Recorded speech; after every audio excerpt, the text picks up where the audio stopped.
Praise the Lord. The best wishes to you and your family members in the name of God. దేవుని నామమునకు మహిమ కలుగును గాక. దేవుని నామం పేరిట మీకును మీ కుటుంబ సభ్యులకును శుభాభివందనములు. ఈరోజు దేవుని వాగ్దానం. Today God's promise. నన్ను నీతిమంతునిగా ఎంచువాడు ఆసీనుడై ఉన్నాడు. యెషయా గ్రంథం 50వ అధ్యాయం 8వ వచనం. He who vindicates me is near. The book of Isaiah chapter 50 verses 8. క్రీస్తునందు ప్రియమైన సహోదరి సహోదరులారా, ఈ ఉదయకాల సమయమున ఈ శ్రేష్టమైన వాగ్దానమును దేవుడు మన జీవితంలో నెరవేర్చబడాలని, దేవుడు మరి యొక్క నూతన దినములోనికి మనల్నందరినీ క్షేమముగా నడిపించి ఆయన కృప మనకు తోడుగా ఉంచినందుకు దేవునికి మహిమ కలుగును గాక. ఆయనకి సమస్త మహిమ చెల్లును గాక. చూడండి ప్రియులారా, దేవుడు ప్రతిరోజు మనతో ఏదో ఒక వాగ్దానం ద్వారా దేవుడు సెలవిస్తున్నాడు. చూడండి, మనం మారు మనసు పొందాలన్నా, మంచి మార్గంలోనికి నడవాలి అని దేవుడు మన పట్ల అనేక ప్రణాళికలను, తన చిత్తాన్ని నెరవేర్చాలని ఆశ కలిగి జీవిస్తూ దేవుడు మనలను జీవింపచేస్తున్నాడు. చూడండి, మనుషుల యొక్క జీవితాలలో ఎన్నో ఒడిదుడుకులు వస్తూనే ఉంటాయి. వాటిని బట్టి పడిపోకుండా మనము మన యథార్థతను, మన యొక్క నీతిని మనం కాపాడుకోవాలి.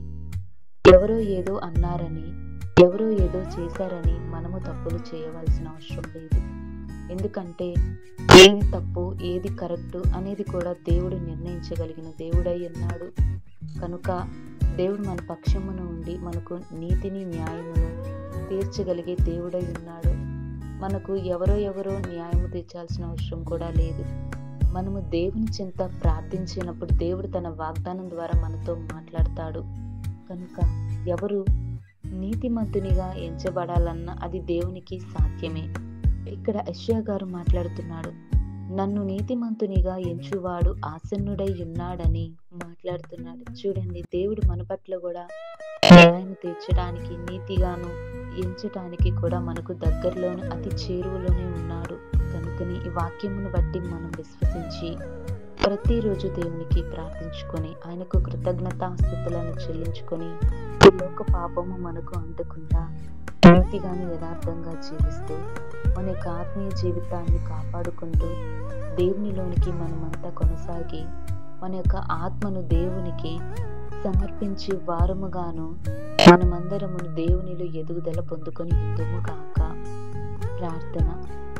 మహాపరిశుద్ధుడా, జీవముగల యేసయ్య, నీవు మా ఎడల చేస్తున్నటువంటి ప్రతి కార్యములను బట్టి నీకు స్తోత్రాలు. ప్రభువా, గతించిన కాలమంతయు నీ రెక్కల చాటున మమ్మల్ని అందరినీ రక్షించి మరి యొక్క నూతన దినములోనికి మమ్మల్ని అందరినీ నడిపించినందుకు, నీ కృప మాకు తోడుగా ఉంచినందుకు దేవా నీకు స్తోత్రములు చెల్లిస్తున్నాం. ప్రభువా, వాగ్దానం ద్వారా మా జీవితాలలో మేము నీతిగాను యథార్థంగా జీవించటానికి ప్రభువా, నీవు మామూలను నీతిగా ఎంచడానికి మాకు దగ్గరగా ఉండి ప్రభువా నీవే సహాయకుడిగా ఉండమని కోరుతున్నాం. ఈ వాగ్దానాన్ని ప్రతి ఒక్కరి కుటుంబ జీవితాల్లో నెరవేర్చబడాలి. నీవే నీతిమంతుడవని నమ్మి, నీవే న్యాయవంతుడవు, నీవే న్యాయము తీర్చి తీర్పు తెలియజేసే దేవుడవని ప్రతి ఒక్కరూ నాయన గమనించాలి, తెలుసుకోవాలి. అట్టి జ్ఞానం ప్రతి ఒక్కరికి దయచేసి నీ యందు భయభక్తులు కలిగి జీవించేట్టు కృపా కాపుదల మాకు నీ వాక్యం ఇచ్చిన వారందరికీ దయచేయమని నజరుడైన యేసుక్రీస్తు నామమున అడుగుచున్నాను తండ్రి. ఆమేన్.